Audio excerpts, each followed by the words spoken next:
सुन लो, मुहर्रम की 10वीं तारीख है। कितनी तारीख? 10वीं तारीख। सूरज डूब चुका है, अंधेरा छा चुका है करबला। चारों तरफ सन्नाटा है, चारों तरफ इस कदर सन्नाटा है करबला में कि हवा भी अगर तेज चले तो पत्तों की आहट सुनाई देती है। सुन मेरे इमाम को, मेरी माँ बहन जरा चुप हो जाए।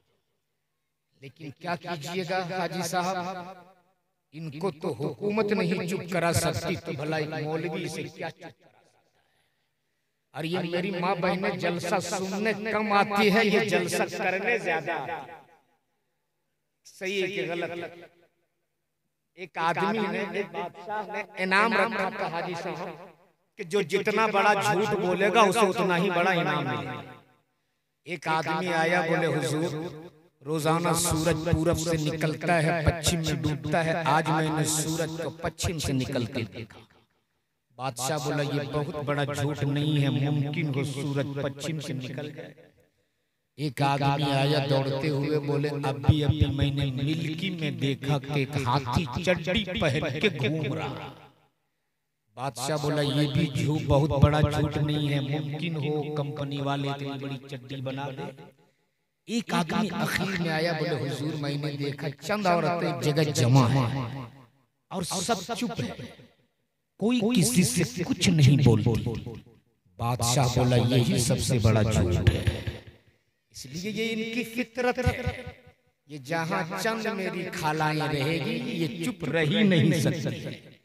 और ये लोग जलसा सुनने कम आती है, जलसा करने ज्यादा। ये चूड़ी कहाँ से ली, ये सूट कहाँ से खरीदा, ये सड़िया तूने कौन मार्केट में कौन सी दुकान से लिया, बस यही सारी बातें होती है। लेकिन अल्लाह का शुक्र है कि बहुत अच्छा आज मेरी माँ बहनें सुन रही हैं। बस थोड़ी देर आप मुझे बर्दाश्त कर लो और चुप हो जा मेरी माँ बहनों। आप जरा बोल दो या हुसैन, आप जोर से बोल दो या हुसैन। करबला का मैदान है, मुहर्रम की 10वीं तारीख है, पूरा करबला में सन्नाटा फैला हुआ है। लेकिन वाह रे मेरा इमाम, चारों तरफ लाशें रखी है खैमे में, और उन लाशों के बीच में बैठकर मेरा इमाम कुरान की तिलावत फरमा रहा। सुभान अल्लाह। आज हम लोग कुरान की तिलावत नहीं करते, कुरान को घर में, घर के जीनत बनाने के लिए हम कुरान पढ़ते हैं। लेकिन याद रखना, तेरे घर में कोई मुसीबत आई तो कुरान की तिलावत कर लेना, मुसीबत टल जाएगी। कोई भला आए, कुरान की तिलावत कर लेना, वो भलाएं तेरे घरों से दूर हो जाएगी। तिलावत करना कुरान। लाशों की अंबार लगी है खैमे में, मेरा इमाम उन लाशों के बीच बैठकर कुरान की तिलावत फरमा रहे हैं। खैमे के बाहर एक साया हरकत करता हुआ नजर आता है, और वो साया हरकत करते करते सीधे सैयदना इमाम हुसैन के खैमे में। जैसे ही साया इमाम पाक के खैमे में दाखिल हुआ, मेरे इमाम ने कुरान बंद किया, होठों से लगाया, सर पे रखा, रहने पे डाला। डालने के बाद मेरा हुसैन उस आने वाले के इस्तकबाल के लिए खड़ी हो गई। उस आने वाले ने मेरे इमाम को सलाम किया, मेरे इमाम ने सलाम का जवाब दिया, और जवाब देने के बाद फरमाते, बहन ज़ैनब, ए बहन ज़ैनब, चारों तरफ यजीदियों का पहरा है, रात के इस वक्त तुम अपने खैमे से निकल कर क्यों आई हो ज़ैनब? सैयदा ज़ैनब कोई जवाब नहीं देती, बस टिकटिकी बांध कर हुसैन के चेहरे को देखी जाती। सैयदना हुसैन पाक फरमाते, बहन ज़ैनब, इससे पहले भी तो तूने अपने भाई हुसैन को देखा है, इससे पहले भी तो तूने मक्का में हुसैन को देखा है, इससे पहले भी तो तूने हुसैन को मदीना में देखा है। ए बहन ज़ैनब, इससे पहले तेरे देखने का अंदाज ऐसा ना था, आज आंखों से तुम मेरे चेहरे को इस कदर क्यों देख रही हो? सैयदा ज़ैनब बोल पड़ी, भाई हुसैन मत रो हुसैन, आज अपनी बहन को जी भर कर भाई का चेहरा देख लेने दे। पता नहीं कल के बाद मैं अपने भाई का चेहरा देख पाऊंगी कि नहीं। बहुत देर तक सैयदा ज़ैनब हुसैन के चेहरे को देखती रही और देखते सैयदा ज़ैनब बोल पड़ी, हुसैन तुम मेरे भाई हो, तुम मेरे भाई हो। हुसैन ने मुज्तबा फरमाते, बहन ज़ैनब की कैसी बातें करती हो? मैं तेरा भाई हुसैन हूं, मैं तेरा भाई हुसैन हूं। हुसैन तुम उसी सखी बाप के बेटे हो ना, जिनकी सखावतों की कसमें पूरी दुनिया खाती है। हुसैन ने मुज्तबा फरमाते, हुसैन तुम उसी सखी माँ के लगते जिगर हो ना, जिसने पानी से सेहर कर लिया, पानी से इफ्तार कर लिया और मांगने वाले को सामने की सेहरी अता कर दी। हुसैन ने मुज्तबा फरमाते, हाँ ज़ैनब मैं उसी फातिमा का बेटा हूँ। तब सैयदा ज़ैनब बोल पड़ी, भाई हुसैन आज अगर तेरी बहन तुझसे कुछ मांगे तो तुम दोगे? भैया दोगे? हुसैन दोगे? हुसैन दोगे? मेरे इमाम फर इतना सुनना था, मेरे इमाम की आंखें बरसने लगी, मेरा इमाम फूट फूट के रोने लगा और हिचकियां ले लेकर मेरे हुसैन ने कहा था, बहन ज़ैनब तुझे मांगना था तो कल मक्के में मांगनी होती, तुझे मांगना था तो कल मदीने में मांगनी होती, तुझे मांगना था तो कल नाना के शहर में मांगनी होती। ए बहन ज़ैनब ये ज़माना का इम्तिहान ले ही रहा, तू भी मेरा इम्तिहान लेती, तू भी मेरा इम्तिहान लेती, लेकिन मांग में तुझे दूंगा। सुभान अल्लाह। मेरे हुसैन फरमाते, बहन ज़ैनब मांग में तुझे हुसैन दोगे ना? हाँ बहन दूंगा। भैया सोच लो, दोगे ना? हाँ ज़ैनब दूंगा। अल्लाहु अकबर। खेमे में पीने के लिए पानी नहीं, लेकिन मेरा हुसैन फरमाते, मांग बहन दूंगा। खाने के लिए रोटी के टुकड़े नहीं, हुसैन फरमाते, मांग बहन दूंगा। हुसैन दोगे? हाँ दूंगा। सोच लो हुसैन वादा करके मुकरोगे नहीं ना? मैं मामा बाप फरमाते, बहन ज़ैनब ये वो ज़ुबान है जिस ज़ुबान को मेरे नाना मुस्तफा ने चूमा है। ए बहन ज़ैनब याद रखना, आसमान टूट के जमीन पे गिर सकता है, हुसैन के जुबान से निकली हुई बात कभी बदल नहीं सकती। मांग ज़ैनब मैं तुझको दूंगा। जब 3 बार हो गया तब सैयदा ज़ैनब ने अपने 2 छोटे छोटे शहजादों को आवाज दी थी, ए मोहम्मद मेरे लाल सुनो। 2 शहजादा, एक की उम्र 6 साल, दूसरे की उम्र 8 साल। दोनों शहजादे दौड़ के ज़ैनब की गोद में, जैसे ही दोनों शहजादे ज़ैनब की गोद में बैठी हैं, जो दोनों शहजादे ज़ैनब की गोद में बैठे हैं, सैयदा ज़ैनब ने अपने उन दोनों औलादों की आंखों को बोसा दिया, पेशानी को चूमा, होठों को बोसा दिया और देने के बाद सैयदा ज़ैनब बोल पड़ी, ए भाई हुसैन आज तेरी बहन तुझसे दुनिया की कोई दौलत नहीं मांग रही थी, आज तेरी बहन ज़ैनब फकत तुझसे इतना मांग रही थी कि मेरे इन दोनों औलादों को मैदान में उतरने की इजाजत दे दो। अल्लाहु अकबर।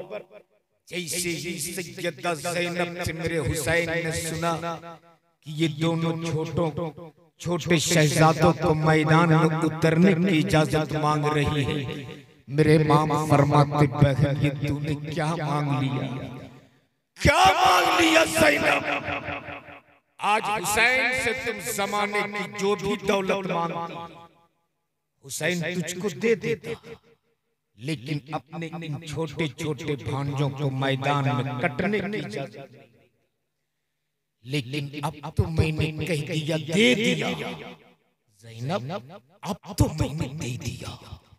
अब जरा सुनो सैयदा ज़ैनब की अज़्म और इस्तिक़लाल, सुनो ज़ैनब की हिम्मत।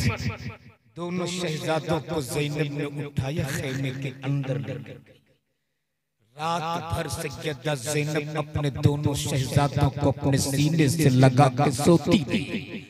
रात भर कभी बालों को चूमती, कभी होठों को बोसा देती, कभी पेशानी को चूमती और कहती मेरे लाल जी भर कर आज मेरे से चिमट के सोले, जी भर कर मेरे छाती से लग कर सोले।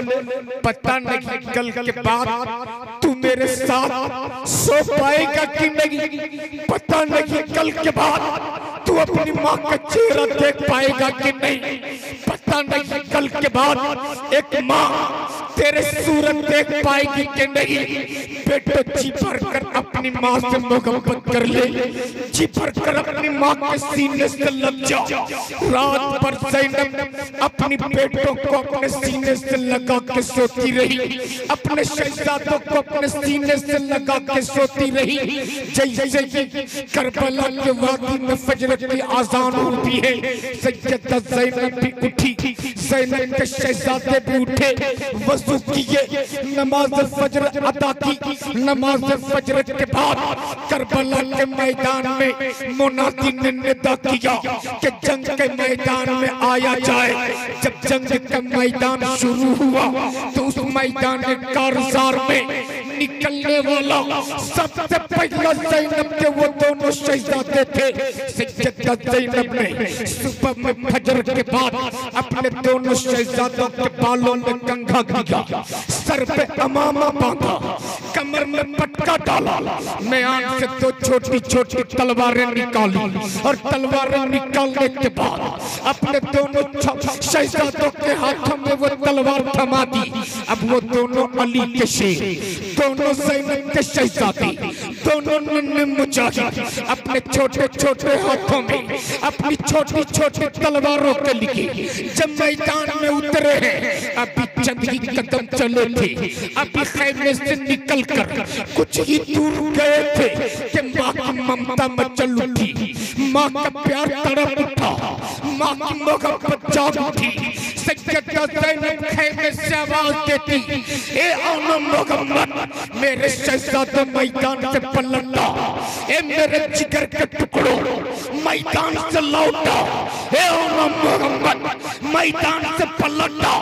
दोनों शहजादे मैदान से पलट आए। सैयदा ज़ैनब ने आगे बढ़कर अपने दोनों शहजादों को फिर अपने गोद में उठा लिया, फिर सीने से लगाया, फिर पेशानी को चूमा, फिर होठों को बोसा दिया, गोद में बैठाया और बैठाने के बाद बोल पड़ी, शहजादों शहजादों, मैंने तुझे 9 माह तक अपने कोख में रखा था ना। हाँ मी, आपने 9 माह तक मुझे अपने कोख में रखा है। शहजादों, मैंने अपने जिगर के लहू को तुझे दूध बना बना के पिलाई है ना। हाँ मी, आपने हमें दूध पिलाई है और आपका दूध मेरे रगों में खून बनकर दौड़ रहा। तब सैयदा ज़ैनब बोल पड़ी, शहजादों, आज तक तेरी माँ ज़ैनब ने कभी भी तुझसे अपना दूध का बदला तो नहीं मांगी, अपने दूध की कीमत तो नहीं मांगी। दोनों शहजादे जवाब देते, नहीं अम्मी, नहीं, आज तक कभी भी आपने हमसे अपने दूध का बदला नहीं मांगा है, कभी भी आपने हमसे अपने दूध की कीमत नहीं मांगी है। तब सैयदा ज़ैनब ने कहा था, शहजादों, आज फातिमा की बेटी, आज अली की बेटी, जिसने जमाने को भीग दिया है, आज तेरे सामने आंचल फैला कर तुझसे अपनी एक भीख मांगती। आज तेरे सामने ज़ैनब आंचल फैला कर भीख मांग रही।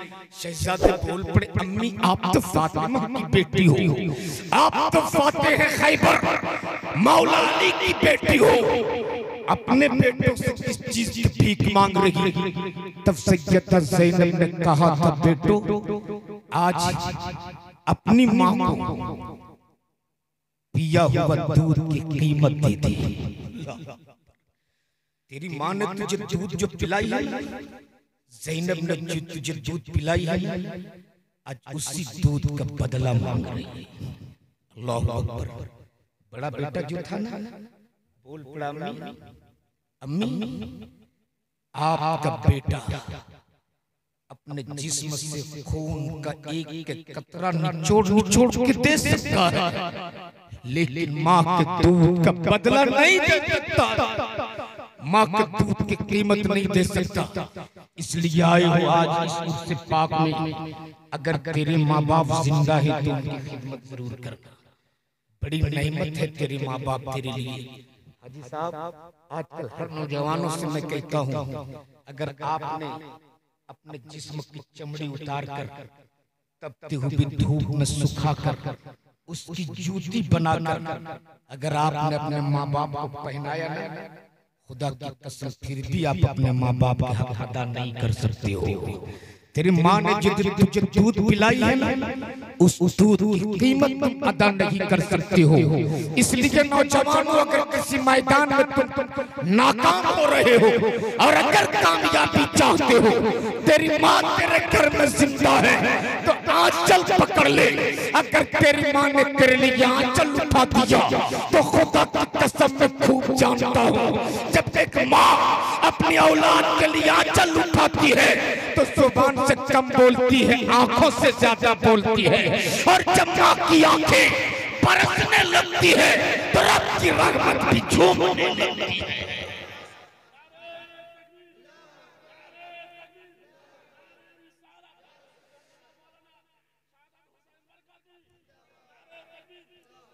इसलिए अगर माँ जिंदा है तो खिदमत कर ले, तो माँ के दूध का बदला नहीं चुका सकती।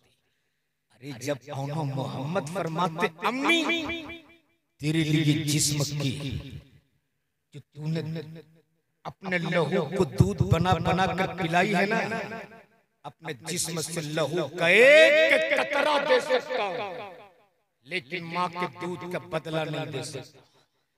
तब सैयदा ज़ैनब ने कहा था, शहजादे आज माँ के दूध का बदला चुकाने का वक्त आ गया है। सुभान अल्लाह।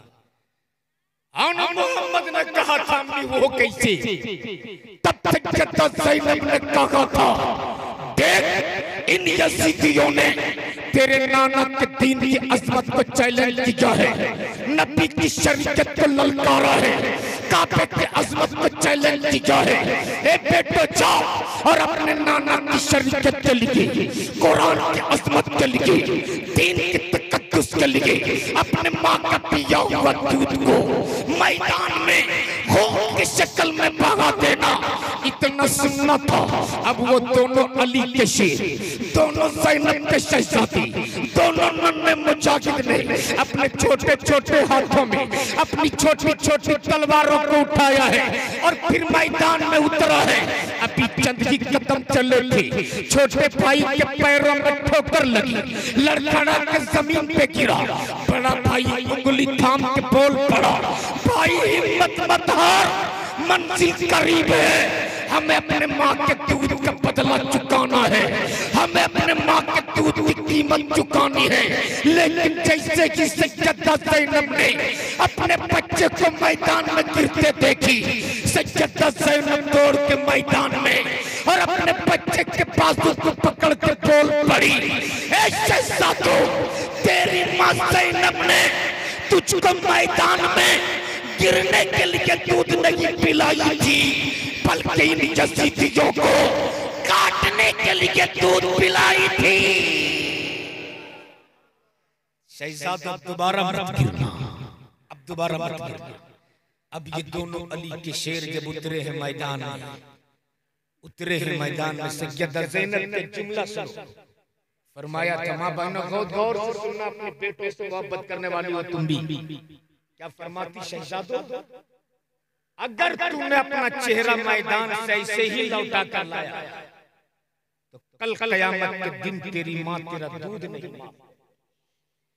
ए बेटो, अब मैं तेरा चेहरा नहीं देखना चाहती, मैं तो मैदान में तड़पती हुई तेरी लाशें देखना चाहती हूँ। अल्लाहू अकबर। अब जब वो दोनों अली के शेर मैदान में उतरे, इधर सैयदा ज़ैनब खैमे में मुसल्ला बिछा के इंतजार कर रही। अब मेरे जिगर के टुकड़े मैदान से अपनी माँ के दूध का बदला चुका करा रहे हैं। अब मेरे शहजादे मैदान से अपनी माँ के दूध की कीमत चुका करा रहे हैं। इतने में करबला के वादी में दोनों चीखें बुलंद होती, या इमाम अपने भांजों की खबर लीजिए। इधर से सैयदा ज़ैनब खैमे में मुसल्ला बिछाई इंतजार कर रही है। अब मेरे जिगर के टुकड़े मैदान से अपनी माँ के दूध का बदला चुका करा रहे हैं। अब मेरे जिगर के टुकड़े मैदान से अपनी माँ के दूध की कीमत चुका करा रहे हैं। इतने में हुसैन मुज्तबा ने दो छोटी छोटी लाश, एक दाहिने कांधे पर एक बाएं कांधे पर लेकर सैयदा ज़ैनब के खैमे में दाखिल हुए। इन यजीदियों ने न जाने उन्होंने जिस्म पर फूल जैसे बदन पर न जाने कितने घोड़े दौड़ाए थे कि जिस्म के हर हिस्से से खून के पीछे रिस रहे थे। जिस्म के हर हिस्से पे बड़े बड़े कंकड़ चुपे थे। मेरे हुसैन ने उन दोनों लाशों को ज़ैनब की गोद में डाल दिया। सैयदा ज़ैनब ने अपने उन दोनों शहजादों की लाशों को अपनी गोद में रखा। अपने आंचल के पल्लू से फूल जैसे बदन से खून साफ करती, एक एक कंकर को बदन से निकालती। आज अगर मेरी माँ बहनों की गोद में उनके बच्चों की लाश रख दिया जाए तो माँ मारे गम के मातम कर लेती, माँ मारे गम के सीना पीट लेती, माँ मारे गम के बाल नोच लेती। लेकिन वाह रे ज़ैनब, तेरे सब्र को सलाम, तेरी हिम्मत को सलाम, तेरी इस्तिकामत को सलाम, तेरे हौसले को सलाम, तेरे अज़्म को सलाम। जैसे जिस ज़ैनब ने औलादों की लाशों को देखा है, सैयदा ज़ैनब ने अपने आंचल को हवा में लहरा के कहा था, नाना जान, ए नाना जान, आपके दीन की अज़मत के लिए सिर्फ हुसैन ही ने अपनी औलादों को नहीं कटवाया, बल्कि नाना आपके दीन की अज़मत के लिए ज़ैनब ने भी अपने औलादों को कटवा दिया है और आपके इस्लाम की अज़मत को बचा दिया। तो वो है सैयदा ज़ैनब जिन्होंने अपनी औलाद की परवाह नहीं की, बल्कि नाना के दीन की अज़मत के लिए अपनी औलादों को भी कटवा दिया है। काश हमने अपनी बेटियों को ज़ैनब नाम रखने से पहले ज़ैनब की जिंदगी की ये कहानी सुनी। हज़रत मेरी बेटियां जान देना गवारा कर सकती है, अपना ईमान देना ये कभी गवारा नहीं कर सकती है, अपने जिस्म का सौदा करना ये कभी गवारा नहीं कर सकती है। इसलिए आप भी अपने बच्चों को पढ़ाओ, अपने बच्चों को तालीम दो, अपनी औलादों को। अभी बड़ी खुशी आपकी मस्जिद ज़ेरे तामीर है, हाजी साहब काम चल रहा है मस्जिद में, और बड़ी मसर्रत की बात यह है कि आप लोगों ने उस मस्जिद में ताउन किया। अल्लाह आपका देना कबूल फरमाए। जोर से बोल दो। इसलिए अल्लाह के रसूल ने इरशाद फरमाया, जिसने दुनिया में अल्लाह के लिए अल्लाह का घर बनाया, अल्लाह उसके लिए जन्नत में महल बना देता है। बोल दो सुभान अल्लाह। देखकर खुदा को जान की कीमत खरीद ली, हर आशिक़े रसूल ने जन्नत खरीदी, और सरकार ने गुजार कर गरीबी में जिंदगी कभी भी अपने छप्पर को देखकर एहसास कमतरी का शिकार मत, कभी भी अपने कच्चे मकानात को देखकर रोना मत, इसलिए कि मेरे मुस्तफा ने तेरे लिए मेरे नबी ने हम जैसे गरीबों के लिए मक्के की हवेली नहीं पसंद किया तो हलीमा की झोपड़ी सरकार ने गुजार कर गरीबी में जिंदगी उम्मत के हर गरीब की गुर्बत खरीद ली। इसलिए नबी ने फरमाया जिसने दुनिया में अल्लाह के लिए अल्लाह का घर बनाया, अल्लाह उसके लिए बोलो जन्नत में महल बना देता है। सुभान अल्लाह। ये हदीस पाक जब हारून रशीद ने कभी भी ये मत समझना कि मेरे पास दौलत नहीं है, मैं उस लायक नहीं हूं तो अल्लाह मेरे लिए जन्नत में महल कैसे बनाएगा। सुन लो आज जब ये हदीस बादशाह हारून रशीद जिसने दुनिया में अल्लाह के लिए अल्लाह का घर बनाया, अल्लाह उसके लिए जन्नत में महल बनाया, तो उसने ऐलान किया बादशाह कि मैं तन्हा अल्लाह का घर बनाऊंगा। क्या क्या तन्हा अल्लाह का घर बनाऊंगा, किसी का पैसा नहीं लगना चाहिए। ऐलान कर दिया बादशाह ने, अकेले अल्लाह का घर बनाऊंगा। उसकी सल्तनत में रहने वाले कुछ गरीब लोग भी थे। एक लकड़हारा था जिनकी गुर्बत का आलम ये था कि दिन भर जंगल में लकड़ियां काटता था, शहर में लाकर बेचता था, तब उसके घर में चूल्हा जलती थी। जिस दिन वो लकड़ियां नहीं काट पाता उस दिन अपने बच्चों को वो भूखा पेट सुलाता था। जब बादशाह हारून रशीद ने ये ऐलान किया मैं तन्हा अल्लाह का घर बनाऊंगा, उस गरीब का दिल टूट गया। वो गरीब सोचने लगा काश मेरे पास भी दौलत होती, मैं भी जन्नत अल्लाह के मैं भी मैदान महशर में अल्लाह मेरे लिए भी जन्नत का महल बनाता। मैं तो गरीब आदमी हूँ, मैं तो मजदूर आदमी हूँ, मैं तो मोहताज आदमी हूँ, मैं अल्लाह का घर नहीं बना सकता। हारून रशीद ने ऐलान किया तन्हा मस्जिद बनाऊंगा। एक गरीब का दिल टूट गया, रात बिस्तर पे सोया, नींद नहीं आ रही। इतने में मस्जिद के मीनारे से अजान की आवाज आई। मजदूर नमाज फजर अदा करने गया। जब नमाज फजर अदा की घर वापस आया, ज़हन में एक तदबीर आई। रोजाना वो जंगल जाता था लकड़ियां काटने वाला सामान को लेकर। आज वो लकड़ी काटने वाला सामान नहीं लिया है, आज वो मिट्टी काटने वाला सामान लेकर जंगल पहुंचा है। जंगल में उसने मिट्टी काटी। मिट्टी काटने के बाद उसने ईंट तैयार किया। ईंट जब तैयार हो गई तब उसने उस ईंटों को लकड़ियों में पकाया। जब ईंट पककर तैयार हो गई, उस मजदूर ने, उस लकड़हारे ने चंद ईंटों को लकड़ियों के बीच बांध दिया। बांधने के बाद खच्चर पे लकड़ियां लेकर सवार हुआ, जंगल से चला है घर की तरफ। बीच रास्ते में पहुंचा है, वही हारून रशीद मस्जिद बना रहा था, वही हारून रशीद अल्लाह का घर बना रहा था। जब वो लकड़हारा लकड़ियां और ईंट लेकर चला है जहां हारून रशीद ने ईंटें रखी थी, वहां पहुंचने के बाद उस लकड़हारे ने खच्चर को लात मारी।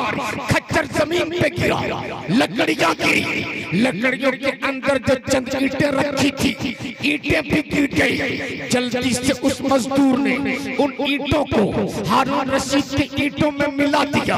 ईंटों में मिलाने के बाद अभी खड़ा ही हुआ था, चंद सिपाही दौड़ कर आ गए, सहारा देकर उठाया। उठाने के बाद कहा कहीं तुझे चोट तो नहीं लग गई? उस मजदूर ने कहा था चोट तो दिल में पहले लगी थी, अब मैंने उस चोट पे मरहम रख दिया है, अब मैंने उस चोट पे मरहम लगा दिया है, अब मेरे जख्म में मरहम लग चुके हैं। वो लकड़हारा अपनी ईंटों को मिलाने के बाद घर वापस चला जाता है। हारून रशीद ने अल्लाह के घर की तामीर मुकम्मल कर ली। मस्जिद तैयार हो गई, नमाज उसमें लोग पढ़ने लगे। एक रात हारून रशीद अपने बिस्तर पे सोता है, ख्वाब में क्या देखता? मैदान महशर कायम है, लोग अपने अपने अमाल के मुताबिक मैदान महशर में नफ्सी नफ्सी के आलम में है। हारून रशीद चलते चलते एक महल के करीब पहुंचे हैं, जिस महल पे बादशाह हारून रशीद का नाम लिखा है, उसी महल के ठीक बाजू में एक और उसी तर्ज का महल बना हुआ है, जिस महल में उस लकड़हारे का नाम लिखा है, उस मजदूर का नाम लिखा है। जैसे कि हारून रशीद की आंख खुली, उसी वक्त फौरन दरबार को बुलाया गया और दरबार कायम करने के बाद चंद सिपाहियों को बुलाया और बुलाने के बाद कहा, जा उस लकड़हारे को लाकर मेरी बारगाह में पेश किया जाए, उस लकड़हारे को मेरी बारगाह में लाया जाए। रात किसी वक्त शरीफ इंसान के घर अगर कोई पुलिस वाला पहुंच जाए तो उस गरीब और मजबूर इंसान की हालत कैसे होती है। वो लकड़हारा दिन भर जंगल में लकड़ियां काटा था, जब शहर में बेचने के बाद खा पी कर अपने बिस्तर पे सोया था, अचानक हारून रशीद के सिपाहियों ने दरवाजे पे दस्तक दिया। उस लकड़हारे ने दरवाजा खोला, देखा कि सिपाही मौजूद हैं। उसके बदन कांपने लगे, जिस्म थर्राने लगे। या अल्लाह, मुझसे कौन ऐसा जुर्म हो गया कि रात के इस वक्त हारून रशीद के सिपाही मेरे घर आए, हारून रशीद के सिपाही मुझको लेने के लिए आ गए। उस लकड़हारे ने कहा, बता इतनी रात तू क्यों आया है? उन सिपाहियों ने कहा था, चल तुझे बादशाह हारून रशीद ने बुलाया है। जब वो लकड़हारा हारून रशीद की बारगाह में पहुंचा है, नमाज फजर से पहले हारून रशीद का दरबार कायम है, लरजते कदमों से चला है, थर्राते पैरों से चला है, डगमगाते कदमों से। जैसे ही हारून रशीद के दरबार में पहुंचा है, हारून रशीद ने उससे अपने करीब बुलाया और बुलाने के बाद कहा, आज मैं तुझसे एक सवाल पूछूंगा, ईमान से बताना, ईमान से बताना। आज मैंने ख्वाब में देखा कि मैंने अल्लाह के लिए अल्लाह का घर बनाया, अल्लाह ने मेरे लिए जन्नत में महल बना दिया है। तूने कौन ऐसा काम किया है? तूने कौन ऐसा अमल किया है? तूने कौन ऐसा काम किया है कि तेरे लिए भी अल्लाह ने उसी तर्ज के जन्नत में महल बना दिया? पता तेरा कौन ऐसा अमल है? लकड़हारा कांपने लगा और कांपते हुए कहा, हुजूर अगर मेरी जिंदगी की अमान दी जाए तो मैं बताऊंगा। हारून रशीद ने कहा, जा मैं तुझे तेरी जिंदगी की अमान देता हूँ। तब उस लकड़हारे ने कहा था, हुजूर जब आपने तनहा मस्जिद बनाने का ऐलान किया था, आपने ये नहीं सोचा था कि इसी महल्ले में गरीब भी रहता है, इसी महल्ले में मजदूर भी रहता है, इसी महल्ले में मजबूर भी रहता है। आपने हम लोगों का ख्याल नहीं किया। मेरा दिल टूट गया था, मैं भी सोचता था मेरे लिए भी अल्लाह जन्नत में महल बनाए, लेकिन अल्लाह ने मुझको गरीब पैदा किया, मैं तनहा मस्जिद नहीं बना सकता था। इसलिए मैंने जंगल में चंद ईंटें तैयार की और उस चंद ईंटों को मैंने आपकी ईंटों में मिला दिया। रब का फजल इतना बड़ा हुआ कि आपने तनहा मस्जिद बनाई, अल्लाह ने आपके लिए जन्नत में महल बनाया। मेरी चंद ईंटें लग गई, अल्लाह ने मेरे लिए भी जन्नत में महल बना दिया। इसलिए खुदा की कसम, आज आप जन्नत खरीद रहे हो, आज आपने जन्नत खरीदी है। तो मैं चाहता हूँ सब लोगों ने दिया है, कोई एक ऐसा हुसैन, मैं चाहता हूँ एक ऐसा कोई हुसैन का गुलाम रात के इस वक्त, जो वक्त दुआओं की मकबूलियत की घड़ी है, एक ऐसा हुसैन का गुलाम अपने माँ बाप के नाम पर सरकार गौसे आजम का सदका लेकर 1100 रुपया इस मस्जिद